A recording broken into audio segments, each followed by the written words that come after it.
فقد 10 وفاة في متبادلات 965 شهداء حسب ما أفاد الولاية من أزمة السلام عليكم ليكيب، باش تكونوا بخير وعلى خير. جولة جديدة في عنابة، لا ميزاجور كيف هذا. هنا بدينا نصوروا من طلعة تاع فالماسكور، نعديو بركة هنا للمحافل نشريو قهوة بنعمل فايت حياتنا تاع قبل المحكمة هذاك كيف هذا، ونروحو نخدمو ندبرو العمل اليومي ديالنا المكتوب إن شاء الله. اليوم بدينا نصوروا بكري شوية 8 تاع الصباح.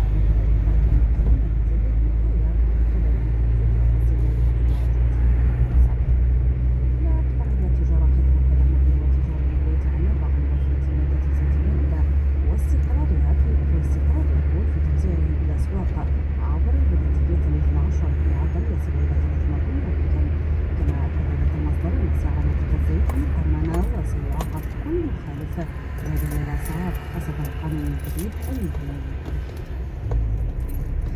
كشف رئيس بلدية سرايدي رشدي للإذاعة عن مواصلة عملية التهيئة العمرانية لمختلف أحياء البلدية قد بلغت نسبة 70%، مؤكدا أقول على انتهاء الأشغال بالنسبة المتبقية خلال الأيام القادمة، خصوصا ما يتعلق بالإنارة العمومية التي خصص لها مبلغ 4 ملايير سنتيم لتجديدها وإعادة تهيئتها بعد أن كانت شبه غائبة في البلدية.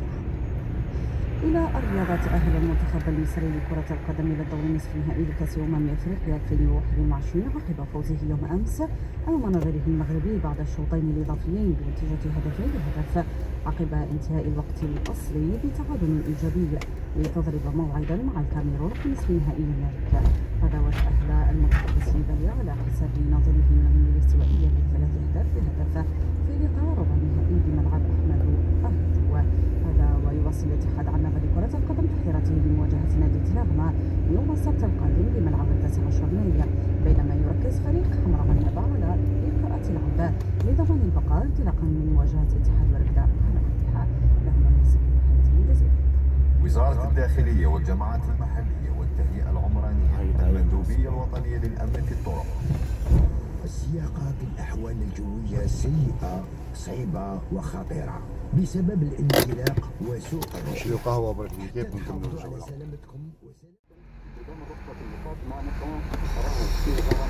والله ليكيب ضربنا فيها قهوة بنا قهوة بنينة.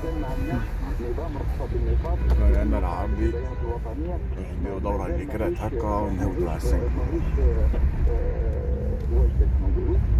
راهم يحكيو على البرمي تاع لي بوان، راهم يحكيو عليه لي نورمالمون القانون راه يبدا يطبق في فيفري، معناتها تسمى غدوة يبدا البريمي فيفري يبدا. الشعب ياسر كاين الناس ياسر مش فاهمه الحكايه تاعو كيفاه. كاين الناس فرحانين قال لك البرمي تاع لي بوان هذا سي فيني ما بقاتش ينحيو لنا البرمي وكذا وتهنينا. هي لا الحكايه غلطه خلاص. هي صح العبد ماذا به الناس كل فرحانين، بصح العبد فو با يفرح حاجه غلطه. بكري هنا كنا درك قبل الغدوه، يعني قبل ما يبداو يطبقوا القانون هذا البرمي ينحيوه لك صح، بصح تريكيبيريه فهمتي، تريكيبيريه ماكسيموم تاعك، لكن قاسك شغل روتري صح يعني قوي تاع شكون يوصل حتى 3 شهور تاع كوميسيون كي يدير حاجه كراف فهمتي. خلينا من الكراف هذاك خلاص تزاكا هذيك تاع نحكيو حنا على البرمي كي يتنحى هذيك زعما يا ربي كيفاه العفايس تحرق سونس انتردي وقيل عفايس كيما قال عفايس كراف. جينا نحكيو على تقتل واحد ولا بيت الشر هذاك يرجع لك تسمى ينحيو لك البرمي يليميتي ويرجع فهمتي. شنو هذا باللي بوان عندك 24 بوان، كل ما تغلط ينحيو لك 2 بوان 3 بوان، ما باش كيف القانون تاعهم باش يحافظوا بيان. راح تولي الحكايه من بعد كي ينحيوه لك ما بقاش يزيد يرجع، حتى تروح تقرا تعاود تقرا البرمي تسمى ينحيوه لك ضربه واحده. تسمى الحكايه اصعب من اللي كانت مش اسهل. من حدث نفط سيد شتوم توفيق باختصار اكيد هناك رفع ولا الغاء لسحب رخصه السياقه، لكن في المقابل هناك رفع ثاني لبعض الغرامات. اذا ممكن باختصار تعطينا اهم الغرامات اللي زادوا فيها في التليفون. شوف نوضحوا النقطه هذه، ما فيهش رفع للغرامات يعني باش نكونوا واضحين. هناك اعاده تصنيف للمخالفات. هناك مخالفات من الدرجه الاولى الغرامات نتاعها 2000 دينار. المخالفات من الدرجه الاولى معناتها مخالفات يعني تعتبر يعني لحد ما بسيط متعلقه بالاضواء كذا. مخالفات من الدرجه الثانيه 2500 دينار ل 500 دينار. مخالفات من الدرجه الثالثه 3000 دينار. مخالفة من الدرجة الرابعة 5000 دينار. مليح، وراح نفصلوا في كل هذا سيد شتوم. نفصلوا في كل هذا ان شاء الله السيد شتوم التوفيق في العدد القادم ان شاء الله الخميس المقبل من السلامة المرورية. شكرا لك، كنت معنا عبر الهاتف في ضيفنا هذا الصباح. شكرا. باش نحيو الجمعيات بصح الغرامة كاينة، وبصح لي بوان ما نهضرش بلي من نحيو لي بوان، ما نهضر على هاد البوان. وفي لي كومونتير يا جماعه اللي فاهم الحكايه خير مني يقدر يمد لنا رايو. شوفوا الحكايه وين راهي رايحه، دابينا نبارتيسيبيو كلنا في الفهمه.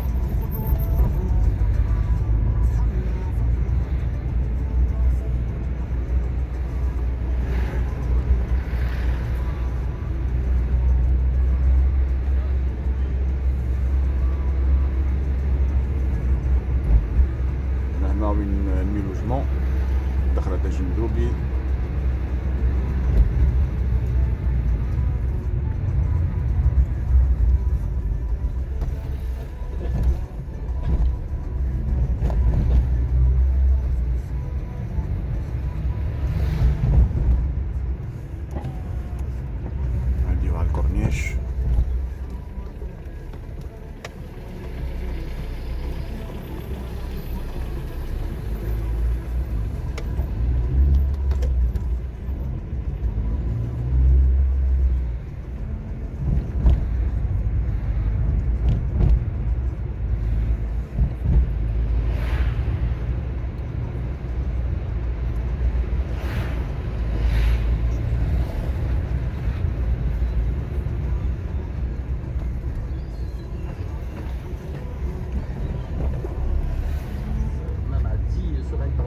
Nous n'avons pas 200 000 malades, 200 000 nouveaux malades par semaine.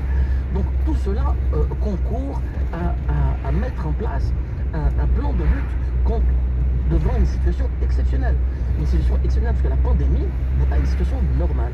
C'est comme un tremblement de terre où l'État justement se prépare à travers un dispositif particulier qui a été mis en place par le ministère de l'Industrie pharmaceutique, à travers l'Observatoire national des produits pharmaceutiques, observatoire, je rappelle, qui regroupe toutes les institutions du pays, hein, le service de sécurité, les différents ministères, mais aussi l'ensemble des syndicats, les associations de malades. Et ces gens travaillent tous ensemble pour concourir justement à cette disponibilité continue. Vous voyez bien, nous sommes dans l'action, pas dans le commentaire, mais uniquement dans l'action. Mais justement, par rapport à ce que déclarait à l'instant Dr Notri Ben Ahmed, vous avez réquisitionné toutes les unités de production par anticipation. Vous avez réquisitionné aussi tous les produits existants pour les mettre à la disposition des Algériens sur le marché. Et pourtant, il y a eu des tensions. C'est des actes volontaires, involontaires, puisque vous avez engagé une enquête. Oui, alors justement, il y a différentes problématiques, comme je disais. Alors, tout ce qui est inhérent à la production, la réquisition, c'est quoi? La réquisition, c'est que nous avons demandé, bien sûr, aux producteurs d'augmenter au maximum leur capacité de production et de ne pas retenir le produit.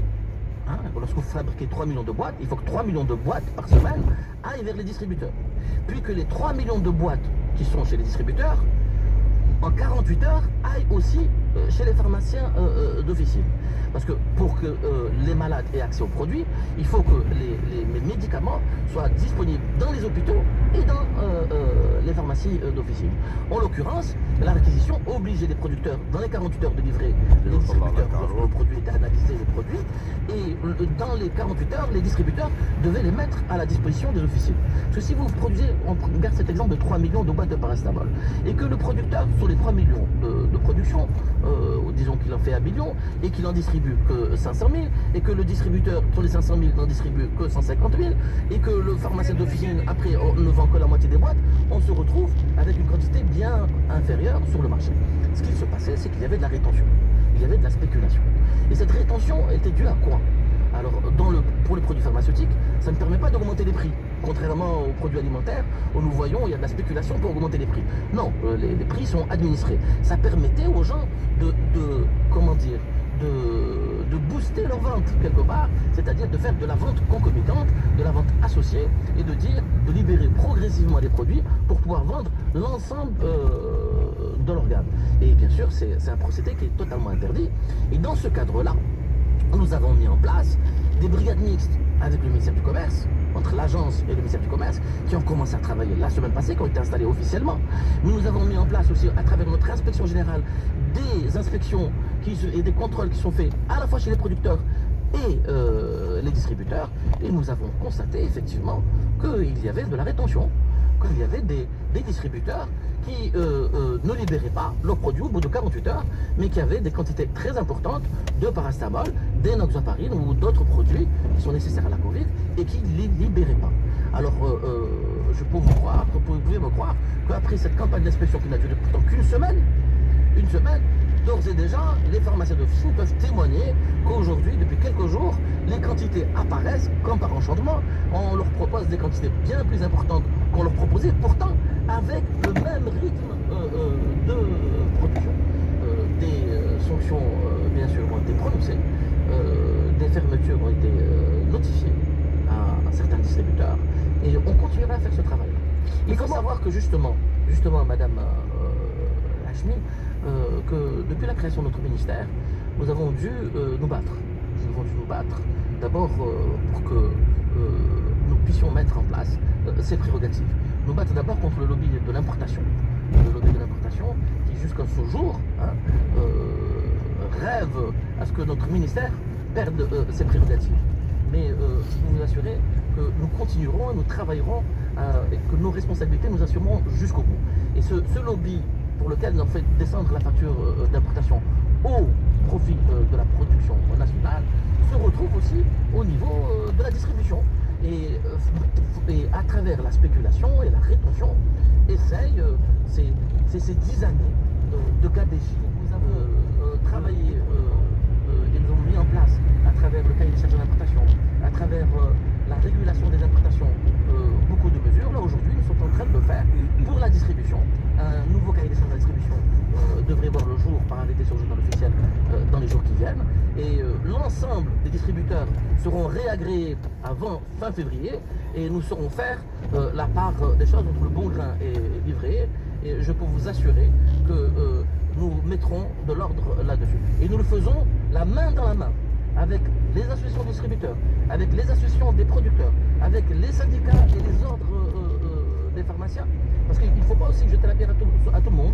Il y a beaucoup de gens honnêtes qui travaillent et dans des conditions difficiles. Nous sommes en plein Omicron, beaucoup d'unités de production travaillent en 3 x 8 avec 50% de leurs effectifs. Beaucoup de pharmaciens d'officine tiennent leurs officines aussi avec très peu d'effectifs et de distributeurs aussi. Je tiens aussi à leur rendre hommage pour leur mobilisation et leur cohésion.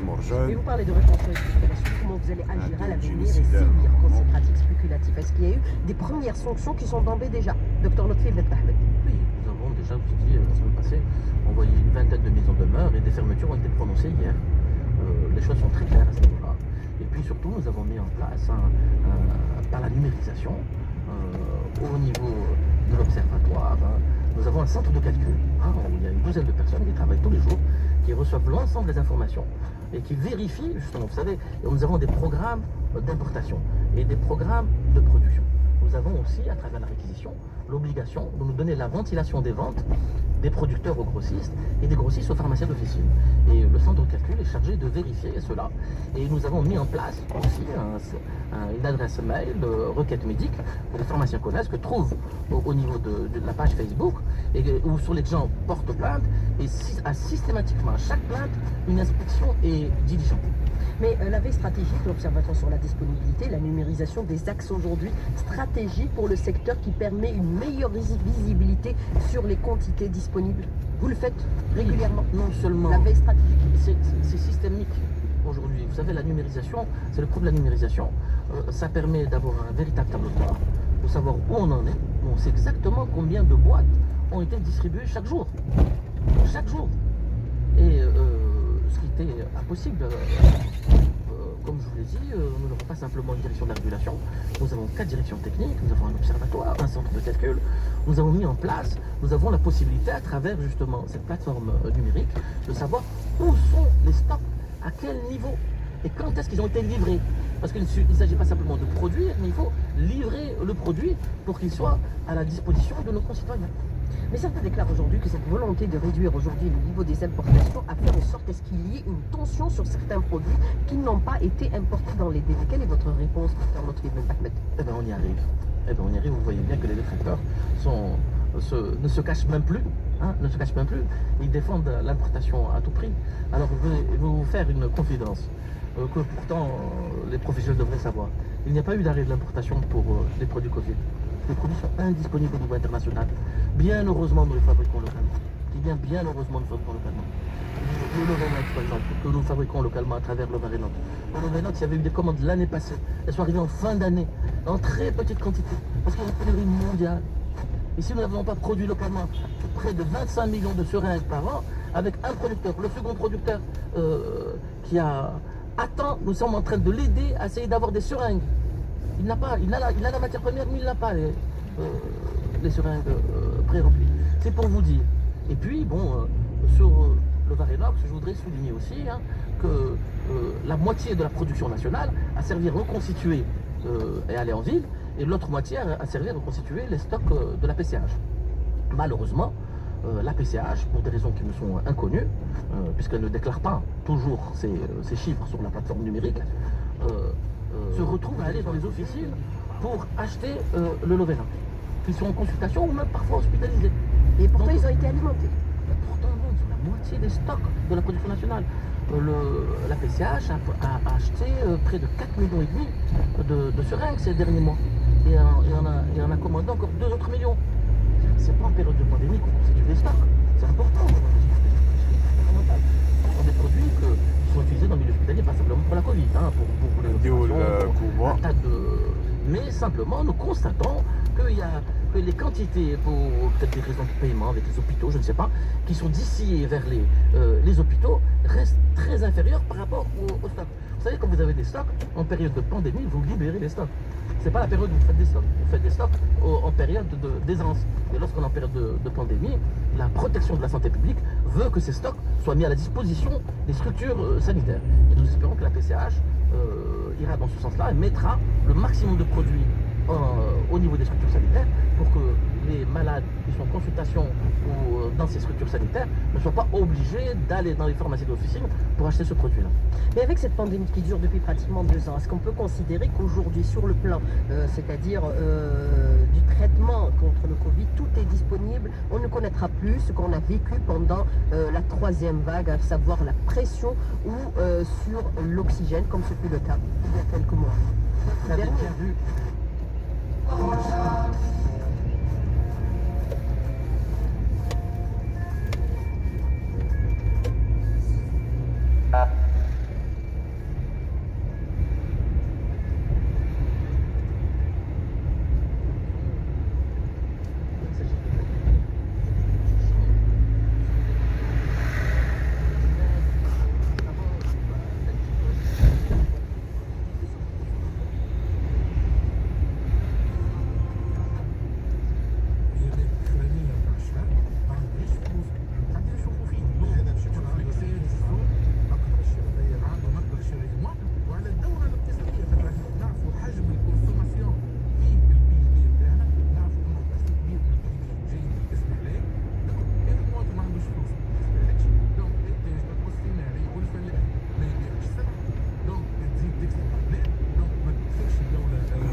sociale pour voir les produits, les remboursements de médicaments, vous verrez bien que le marché est très loin d'avoir baissé, il a bien augmenté. Et il est même peut-être un des marchés qui a le plus augmenté dans la région. Pourquoi? Parce que sur instruction de M. le Président de la République, aucun moyen, je dis bien aucun moyen qui devait être mis en place, ou aucun produit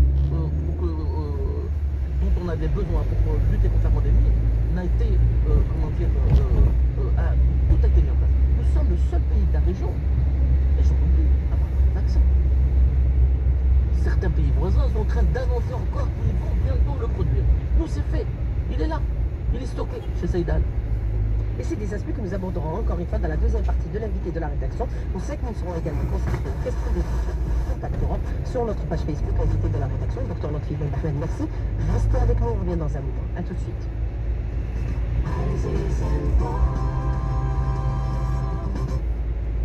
8h31, on fait le point de l'actualité avec Mohamed Bakhed.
اطلعتم على أحوال الطقس مع موبيليس واتصالات الجزائر.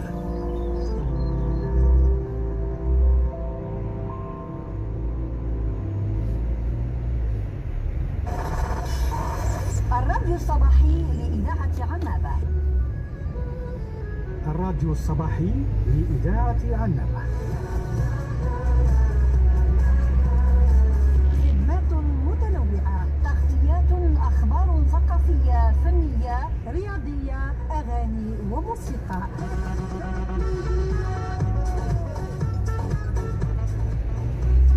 الراديو الصباحي لإذاعة عنابة، لقاءات مباشرة ومتابعات آنية.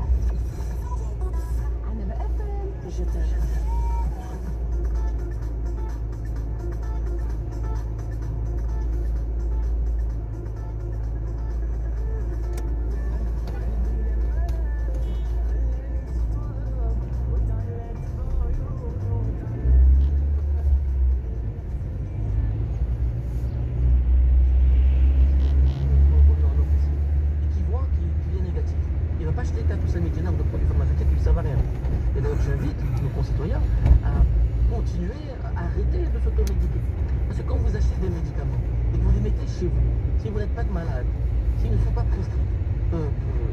l'équipe عندنا 5 كلو عندنا الترانسفورماتور هنا رانا في البوسيجور ورايحين الماجستير.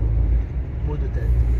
C'est-à-dire que vous pouvez ne rien avoir, vous piquez avec du Lovenox et en fait compte, pensez avoir un Covid que vous avez à peu près les mêmes symptômes. C'est un produit biologique, votre corps se défend quand vous l'injectez. Et il y a forcément une réaction à ce niveau-là. Au-delà.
même au Moyen-Orient, il n'y a pas de production de ces produits-là. Nous sommes les seuls, je dis bien, à avoir déjà 3 ou 4 producteurs de ces produits-là. Et ça nous laisse la possibilité d'aller très facilement vers cette route-là. Alors, il y a un producteur, il y a même 2 producteurs de tests antigéniques. Bon, ils avaient ralenti un petit peu, parce que vous savez, il n'y avait pas cette possibilité de les vendre en officine. Maintenant que le marché existe, la consommation des laboratoires d'analyse restait, comment dire, assez faible. Là, maintenant que la consommation va augmenter très largement, il est clair que nous aurons plusieurs producteurs et que ça sera un produit, Inch'Allah, qui sera totalement fabriqué et ça va quelques mois en toute puissance. Du prix.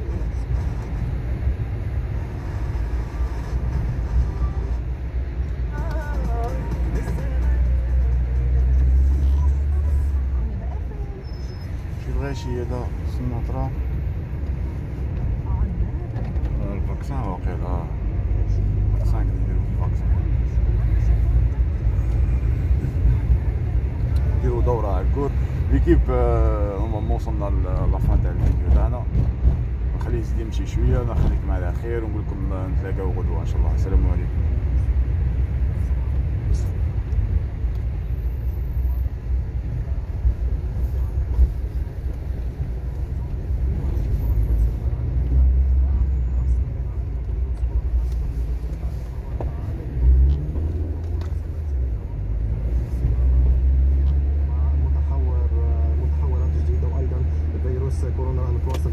اليوم بعنابة حركة جمعوية أطلقت حملة توعوية وتحسيسية بأهمية اعتماد تدابير الوقاية من الإصابة بفيروس كورونا وضرورة الخضوع للتلقيح. هناك حملة تحسيسية عبر أغلب شوارع عنابة اليوم للتحسيس حول الوقاية من فيروس كورونا.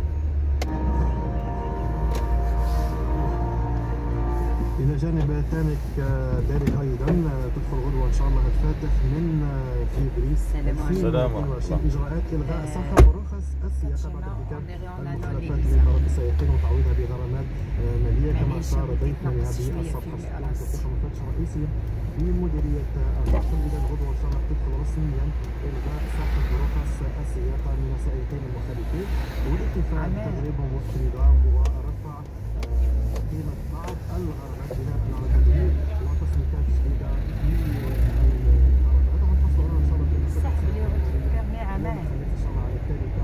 الوهايدة والبرمي الجديد هاي يطبقوه غدوة. برمي تليفون هو يهضر على البرمي الجديد نورمالمون من غدوة يعودوا يطبقوا البرمي الجديد تما ما بقاش السحب ديريكت البرمي وليو ينحيو لك تليفون واحد ثاني ينحيو لك البرمي ديريكت فهمتي. بصح لازم انا رايي يقول يرفعوا قيمة الغرامة يرفعها حتى يولي الناس يخافوا ما يرسبكت با المخالفة يولي يخاف نعرف واحد حبستو يخلص الغرامة تاعو. هذا لاغاتور تاعها تستعمل ديرونجمون بور لو كليون في ودنو هاك باسكو لو كليك عاد معليش البرمي ما تصوبش. مادام هذاك نعرف واحد التاكسي حبستو داري هكا حبسو نص الرمبوان طونجي على اللي هو طونجي على الكليون. انت اللي حبستيه؟ انا اللي حبسته. وانت حبستيه في وسط الرومبوان؟ انا ما حبستوش في وسط الرومبوان. وين كنتي واقفه؟ انا سوق الخطواره ولا الرومبوان تاع لاكار. اي فوالا انت حبستيه هون الرومبوان حبيتي يحبس لك وين؟ يحبس لك هون الرومبوان. كون خيرتي بلاصه شويه بعيده. لا هكا مع التروطوار يحبس مع التروطوار. وساعات الكليون اوسي ما يخيرش بلاصه وين يحبس التاكسي. لا لا لا ماشي غلط انا شكون يجي اليوم.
القضيه قاعدين يهزوا